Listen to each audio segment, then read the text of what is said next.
Olá, meu nome é Rodrigo Lopes Ilho, sou coordenador do Gabinete de Assessoramento Eleitoral do Ministério Público do Estado do Rio Grande do Sul.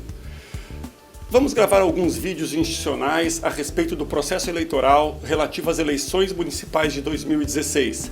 Nesse primeiro encontro, vamos falar sobre o registro das candidaturas. Na verdade, quando se fala de registro de candidaturas, é sempre bom ter em mente que a legislação aplicável para as eleições municipais de 2016, relativamente ao registro de candidatura, é a Lei 9.504, chamada Lei das Eleições, que tem um caráter permanente e, portanto, também se aplica às eleições para prefeito, vice-prefeito e vereadores no próximo dia 2 de outubro.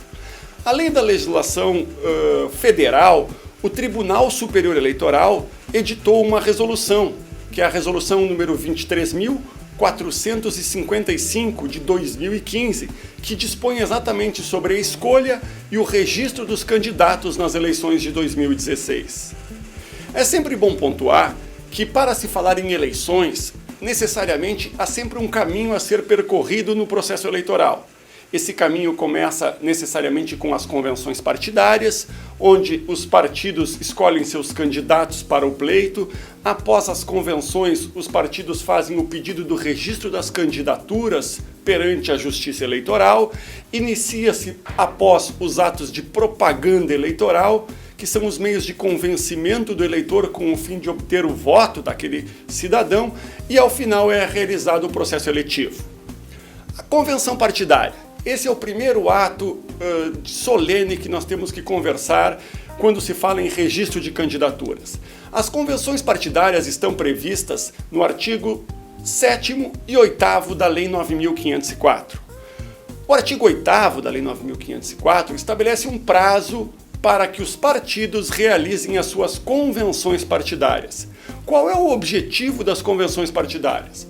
O objetivo das convenções partidárias é os partidos escolherem quais serão os seus candidatos, ou seja, escolherem os candidatos a vereador, a prefeito e vice-prefeito daquela agremiação. E, além de escolherem os seus candidatos, os partidos na convenção partidária também vão demandar a seguinte questão: o partido irá concorrer isoladamente no processo eleitoral ou o partido vai se aliar a um outro partido e fazer, portanto, uma coligação, já que são essas as duas formas passíveis de um partido poder concorrer a uma eleição, ou isoladamente ou através de coligação.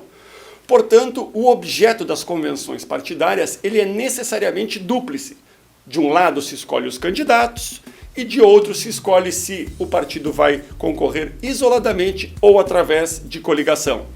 O prazo para os partidos realizarem convenções partidárias para as eleições de 2016 vai de 20 de julho até 5 de agosto. Esse prazo, pela legislação anterior, era previsto para junho do ano eleitoral. Houve, portanto, um encurtamento ou uma diminuição dos prazos de campanha eleitoral. Existe a regra, portanto, de que toda a pessoa que pretenda concorrer a mandato eletivo, ela necessariamente tem que ser escolhida por uma convenção partidária. Essa é a regra. Contudo, existem algumas exceções. São 3 exceções previstas na legislação eleitoral, nas quais não é necessário que a pessoa seja escolhida em convenção para que possa concorrer a mandato eletivo. São as exceções à regra. Primeiro, a chamada candidatura nata, que está prevista no artigo 8º, parágrafo 1º da Lei 9.504. Segunda exceção, a questão das vagas remanescentes, prevista no artigo 10º, parágrafo 5º da Lei das Eleições. E, por fim, como terceira exceção à regra da obrigatoriedade das convenções partidárias, está a questão da substituição dos candidatos. Vamos agora, rapidamente, abordar cada uma dessas exceções. A candidatura nata, que está prevista no artigo 8º, parágrafo 1º da Lei 9.504, que assegura aos detentores de cargo a vereador e quem tem exercido esses cargos em qualquer período da candidatura o direito de registro da sua próxima candidatura sem a necessidade de convenção, esse dispositivo foi reputado inconstitucional pelo Supremo Tribunal Federal. Isso foi decidido na forma de uma medida cautelar na ação direta de inconstitucionalidade número 2530, na relatoria ainda do ministro Sidney Sanches. Portanto, não há mais como aplicar a regra da candidatura nata, porque a eficácia desse dispositivo está suspensa pelo Supremo Tribunal Federal. Daí, a consequência é que apenas 2 são as exceções que possibilitam a um candidato concorrer a mandato eletivo sem se submeter à convenção partidária. A primeira das exceções que ainda é aplicável são as chamadas vagas remanescentes. Essa regra está prevista no artigo 10º, parágrafo 5º da Lei 9.504, chamada Lei das Eleições. Quando essa regra é aplicável? No caso de a convenção partidária não indicar um número máximo de candidatos previstos em lei. Vamos a um exemplo. Num determinado município, um partido poderia, digamos, indicar até 15 candidatos para o cargo de vereador. Mas, naquela convenção, eles conseguem chegar a um denominador comum em apenas 12 nomes. Ou seja, embora a lei assegure o máximo de 15, a convenção deliberou por 12 nomes. 3, portanto, ficaram em aberto. Essas 3 vagas são consideradas por lei como vagas remanescentes. E elas, segundo dispõe o artigo 10º, parágrafo 5º da Lei das Eleições, podem ser preenchidas pelo próprio órgão da direção partidária no prazo de até 30 dias antes do pleito.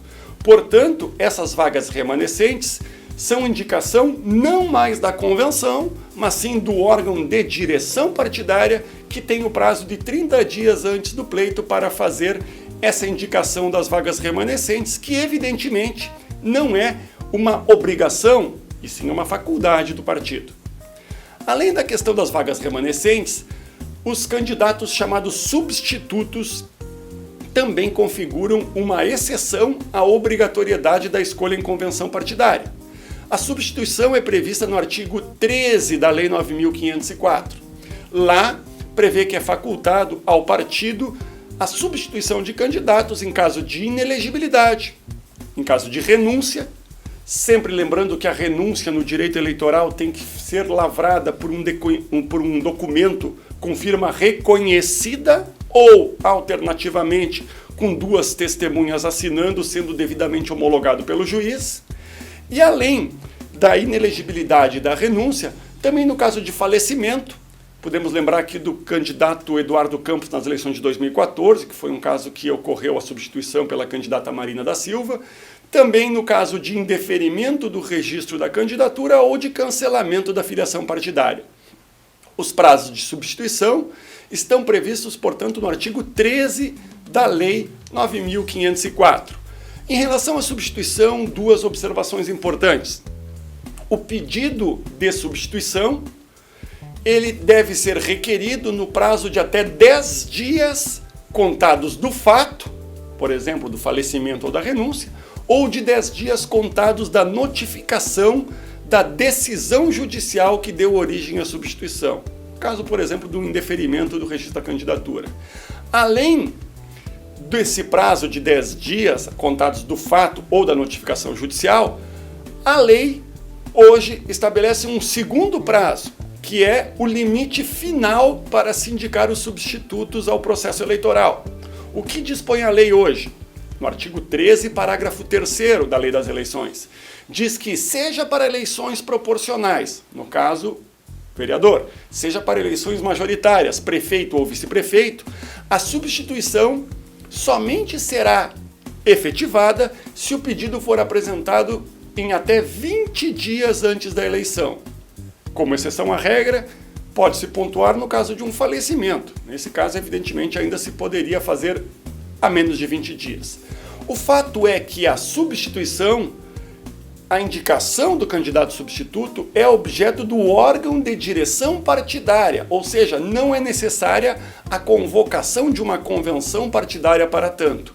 É, portanto, a substituição a segunda exceção à regra da convenção partidária. Outra situação que a gente pode pontuar é se essa substituição ocorrer depois que a zona eleitoral ou a justiça eleitoral já tenha gerado todos os dados e esses dados já tenham sido implementados na urna eletrônica. Ou seja, já foi fechado o cadastro eleitoral e já foi alimentada a urna eletrônica com dados antes de ser procedida a substituição.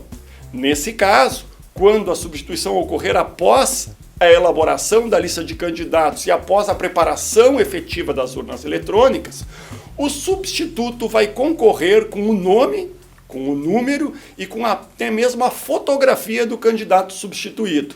Mas evidentemente que os votos vão ser computados por o substituto e o partido político ou a coligação deve dar ampla divulgação a esse fato com o fim de esclarecer o eleitorado e evitar aquilo que a doutrina chama de voto cego, que é o voto dado a uma pessoa que aparece na urna eletrônica, mas que na verdade não mais está participando do processo eleitoral.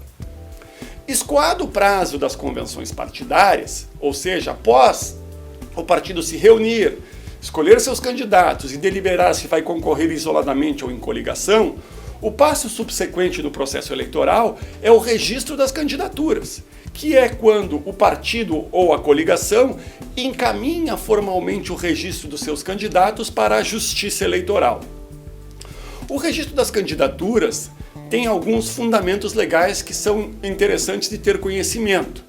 Em primeira análise, nos artigos 10 até 16 da Lei das Eleições, que é a Lei 9.504, estão disciplinados os aspectos mais importantes do registro das candidaturas. O Código Eleitoral, entre o artigo 87 e o artigo 102, também tem alguns dispositivos de aplicação subsidiária, mas que também refletem e têm importância no registro da candidatura. E por fim, para as eleições de 2016, já comentamos isso, o TSE baixou a resolução 23.455 que trata da matéria. Sempre que um partido ou coligação vai fazer o registro dos seus candidatos, ele necessariamente tem que apresentar uma documentação que comprova o preenchimento das condições de elegibilidade por esse candidato. A Lei das Eleições, no artigo 11, parágrafo 1º, estabelece alguns documentos que são obrigatoriamente necessários de serem apresentados por ocasião do pedido do registro da candidatura. Lá está disposto, por exemplo, que o candidato tem que apresentar cópia da ata da convenção, a sua autorização para concorrer a mandato eletivo, prova da sua filiação partidária, quitação eleitoral, declaração de bens, enfim, são documentos que estão lá elencados não exaustivamente, ou melhor dizendo, não exaustivamente, no artigo 11, parágrafo 1º.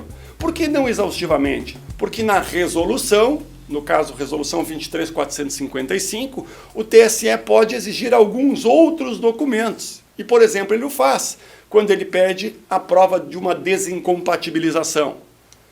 O registro da candidatura tem um prazo limite. No caso das eleições de 2016, conforme o artigo 11 da Lei das Eleições, o prazo final é até às 19 horas do dia 15 de agosto de 2006. Esse é o prazo final para os partidos e coligações postularem o registro de seus candidatos. Esse prazo, 19 horas de 15 de agosto de 2016, se diz que é o prazo para o requerimento de registro coletivo, porque é o requerimento de registro que é levado a efeito pelos partidos e coligações. A lei eleitoral, ela trabalha ainda com uma exceção, que é naquela hipótese em que o partido ou coligação não requereu o registro de determinado candidato. Por esquecimento, por dolo ou culpa, não importa, mas ele esqueceu do registro de um candidato. Nessa situação específica, a lei prevê que o candidato que tenha sido esquecido, desde que já escolhido em convenção, evidentemente, ele pode fazer o registro de forma individual, no prazo de 48 horas subsequentes à publicação da lista dos candidatos pela Justiça Eleitoral. Esse prazo está previsto no artigo 11, parágrafo 4º da Lei das Eleições. E essa hipótese, a doutrina e a própria resolução do TSE chama de requerimento de registro de candidatura individual.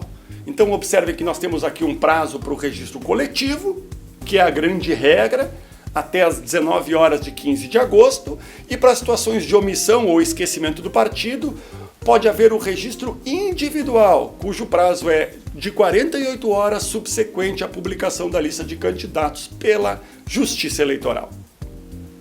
Uma questão importante é saber qual o número de vagas, por exemplo, que determinado partido pode apresentar para a Justiça Eleitoral no caso de vereadores. A lei eleitoral também disciplina essa hipótese. No artigo 10º da Lei 9.504, fica estabelecido a regra. Cada partido ou coligação poderá requerer o registro de candidatos para a Câmara Legislativa, a Câmara Municipal, de até 150% do número de lugares a preencher. Portanto, se naquele determinado município existem 10 vagas para vereador, o partido ou coligação pode apresentar até 15 candidatos, que é 150% do número de lugares a preencher. Essa é a regra. Existe uma situação específica trazida pela lei que é aplicável aos municípios menores, no caso, municípios de até 100 mil eleitores.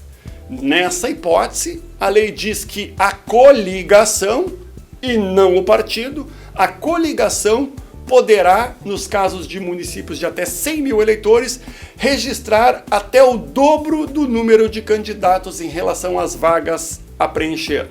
No nosso exemplo, portanto, se num município com menos de 100 mil eleitores houver 10 vagas, uma coligação poderá apresentar até 20 candidaturas. Esse é o disposto, portanto, no artigo 10º da Lei das Eleições. Essa questão do número de vagas foi alterada também pela Lei 13.165 de 2015 e é uma novidade em relação à situação anterior. Houve uma mudança em relação aos critérios determinados anteriormente pelo legislador. Uma questão que pode haver: mas haveria um prazo final para que o Poder Legislativo devesse estipular o número de vagas? Porque o número de vagas, todos nós sabemos, tem que estar previsto na Lei Orgânica do Município. É a Lei Orgânica do Município que diz quantas vagas a vereador vai ter determinada municipalidade. O TSE definiu que o prazo final para o Poder Legislativo poder estipular o número de vagas é até o final das convenções partidárias. E, na eventualidade de determinado município não possuir na Lei Orgânica Municipal esse número, nesse caso, o TSE tem uma regra, que está no artigo 20, parágrafo 8º da Resolução 23.455. Lá é dito que nos municípios criados até 31 de dezembro de 2015, ausente fixação pela Lei Orgânica Municipal, o número de vagas para vereador vai observar o número mínimo fixado pela Constituição Federal, observada aquela regra de faixa populacional do artigo 29 da Carta Federal. Uma outra questão importante em relação ao número de vagas é a questão relativa à reserva de vagas por sexo. Em uma questão de política afirmativa, a Lei das Eleições, no artigo 10º, parágrafo 3º, determina uma regra de proporção. Qual é ela? Diz lá, no artigo 10º, parágrafo 3º, que do número de vagas a ser apresentadas pelo partido ou coligação, deverá ser preenchida na seguinte proporção: no mínimo 30% e no máximo de 70% para candidaturas de cada sexo. O TSE tem entendido pelo caráter imperativo desse preceito, ou seja, necessariamente, esses critérios de percentuais devem ser observados sobre as vagas requeridas pelo partido ou coligação. Por exemplo, se um partido requerer 10 vagas para vereador, 7 devem ser de um sexo e 3 devem ser de outro. Se não houver essa proporção em relação às vagas requeridas, o juiz eleitoral determinará a correção dessa falha. Observem, os colegas, que a resolução do TSE, que trata das eleições de 2016, é específica ao dizer que do número de vagas requeridas, cada partido ou coligação preencherá observando o mínimo de 30 e o máximo de 70 para cada sexo. E esse limite ele é tão contundente pelo TSE que ele deve ser observado, essa proporcionalidade, inclusive nas vagas de substitutos e inclusive nas vagas de remanescentes. Ou seja, mesmo naquelas situações nas quais os candidatos não foram escolhidos em convenção, o órgão de direção deve observar esse critério, tanto nas indicações dos substitutos como das vagas remanescentes. Se não houver essa observância, o demonstrativo de regularidade dos atos partidários, que é o chamado DRAP, vai ser indeferido. O que é o demonstrativo de regularidade dos atos partidários? É o documento pelo qual o partido vai comprovar para o juiz eleitoral que ele cumpre todos os requisitos legais para que ele possa também participar da eleição. Então observem os colegas que existe, além do requerimento de registro individual dos candidatos, também existe um requerimento de registro do próprio partido político. Esse requerimento se dá através do demonstrativo de regularidade dos atos partidários. A sigla é DRAP. E observem que esse DRAP vai ter o seu deferimento condicionado à observância dos percentuais de vagas por sexo. Se o partido ou coligação descumprir essa regra de proporcionalidade, o juiz tem a obrigação de determinar em diligência, no prazo de 72 horas, para que o partido ou coligação regularize essa situação. O registro da candidatura, como eu já adiantei, ele é dividido num procedimento necessariamente dúplice. De um lado, nós temos o processo principal, que é o demonstrativo de regularidade dos atos partidários, chamado processo principal, e de outro lado nós temos os requerimentos de registro de candidaturas, que são os processos vinculados ao principal. Então observem que quando nós vamos falar em registro de candidatura, sempre falaremos no registro dos órgãos partidários, que é o processo principal, e nos registros individuais dos candidatos, que são vinculados e dependentes ao registro principal. O artigo 24 da Resolução 23.455 do TSE elenca o que são os requisitos necessários para o demonstrativo da regularidade dos atos partidários. Esse demonstrativo de regularidade dos atos partidários nada mais é do que um procedimento para verificar a regularidade ou a adequação dos atos partidários, ou seja, o implemento dos requisitos legais para que o partido possa validamente participar de um processo eleitoral. Então, nesse procedimento vai se verificar se existe um órgão de direção municipal, se esse órgão está devidamente anotado no TRE, se o partido observou o limite de vagas por sexo que é exigido por lei, se a convenção correu de modo regular. Tudo isso deve ser demonstrado no demonstrativo de regularidade dos atos partidários. De outro lado, o requerimento de registro de candidatura, que está previsto no artigo 26 da resolução do TSE, sempre que eu falo da resolução, é a 23.455, esse requerimento de registro de candidatura, ele tem por objetivo verificar se aquele candidato, se aquela candidata implementou os requisitos de elegibilidade. Agora eu vou passar aos colegas, já encaminhando para o encerramento, algumas regras de julgamento que nós devemos ficar atentos quando formos analisar a regularidade do registro das candidaturas. Primeira regra, o artigo 47 da Resolução 23.455 disciplina que o julgamento do demonstrativo de regularidade dos atos partidários, que é considerado o processo principal, ele vai preceder ao julgamento dos processos dos candidatos. E mais, o resultado do julgamento dos DRAP, que é o demonstrativo de regularidade dos atos partidários, deve estar certificado nos autos de cada um dos processos de registro de candidaturas individuais. Então, essa regra de dependência tem que ficar extremamente clara para todos os colegas. havendo o indeferimento do processo principal, que é aquele que trata da regularidade dos atos dos partidos, a consequência vai ser o prejuízo da análise dos registros das candidaturas feitos individualmente, inclusive aqueles registros que porventura já tenham sido deferidos. O indeferimento, então, desse demonstrativo de regularidade do DRAP, ele é um fundamento para indeferir todos os registros individuais que estão vinculados a ele. Então, se houver um indeferimento do registro de um partido, o prejuízo é para a análise de todos os candidatos que estão registrados por aquele partido. Contudo, enquanto não transitada em julgado a decisão judicial que indeferiu o demonstrativo da regularidade dos atos partidários, enquanto não houver a decisão definitiva de indeferimento desse demonstrativo, o juiz eleitoral deve continuar analisando individualmente a situação de cada candidato. O processamento do registro da candidatura, ele começa sempre com o protocolo do registro junto ao cartório eleitoral. O chefe do cartório vai receber o pedido de registro e vai fazer uma publicação de um edital. Então, cada registro de cada partido ou coligação que ingressa no cartório eleitoral vai haver a fixação de uma publicação de edital. Por questão de conveniência, o chefe de cartório pode juntar mais de um edital de partidos diversos.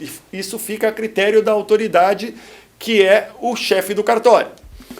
Qual é a regra a partir da publicidade do edital? E aqui eu peço muita atenção aos colegas promotores. A regra é o seguinte: havendo a publicação do edital do registro da candidatura, que é um ato de ciência para os interessados, de regra, essa publicação é feita ou no Diário de Justiça eletrônico, ou, no caso das eleições municipais, é pela fixação na própria átrio do cartório eleitoral. A partir da publicação do edital, muita atenção aos colegas, começam a correr dois prazos extremamente relevantes para os promotores de justiça eleitoral. A partir da publicação do edital, primeiro, corre um prazo para o candidato que foi preterido no registro da candidatura fazer o seu requerimento de registro individual, naquela forma prevista do artigo 11, parágrafo 4º da Lei das Eleições. Mas o mais importante, colegas promotores, é que da publicação desse edital, observem os senhores e as senhoras, começa a correr para o Ministério Público Eleitoral, assim como para todos os demais co-legitimados, o prazo de 5 dias para se apresentar a impugnação do registro das candidaturas.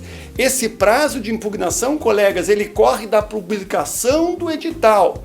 Não há aqui a prerrogativa da intimação pessoal dos promotores de justiça.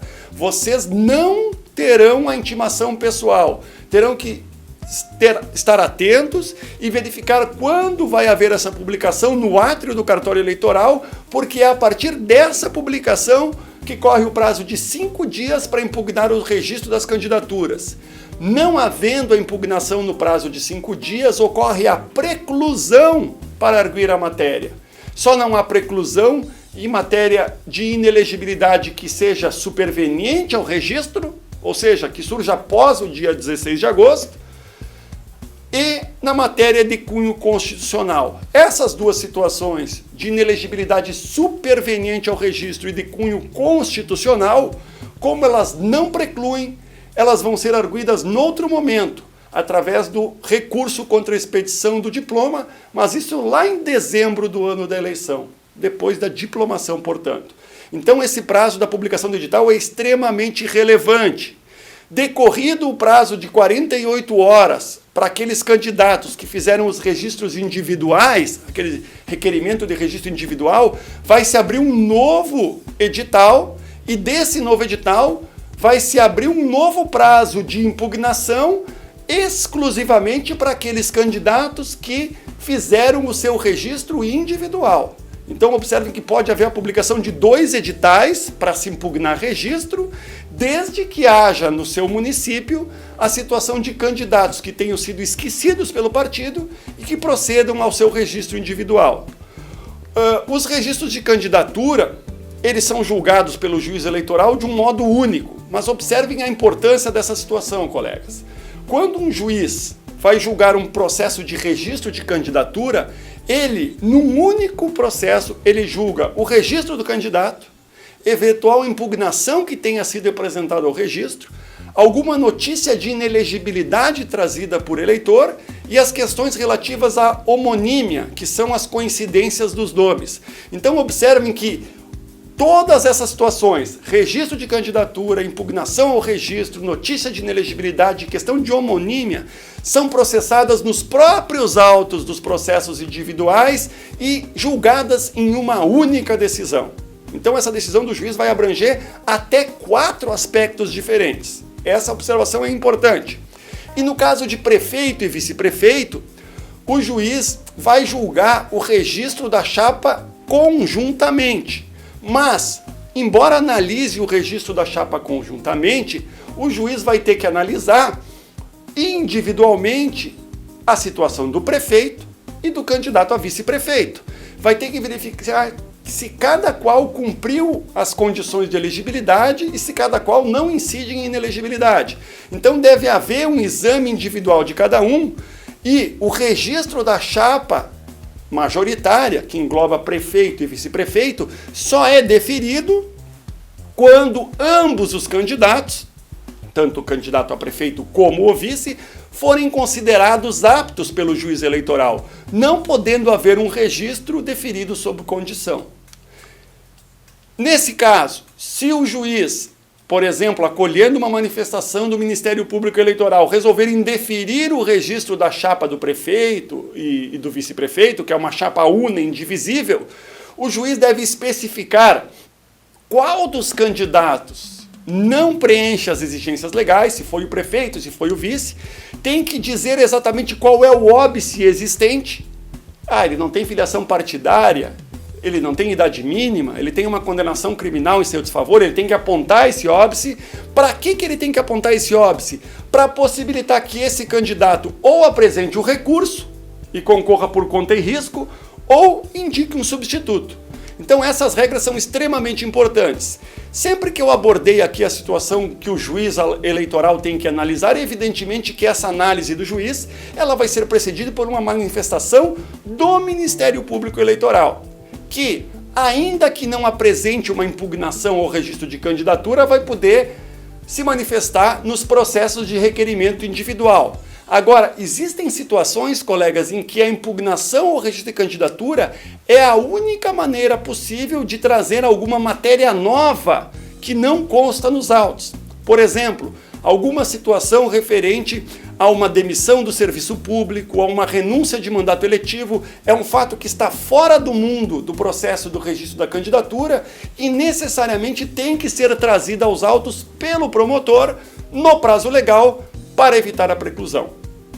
Essas, colegas, são as observações mais relevantes em relação ao nosso primeiro tópico nesses vídeos institucionais.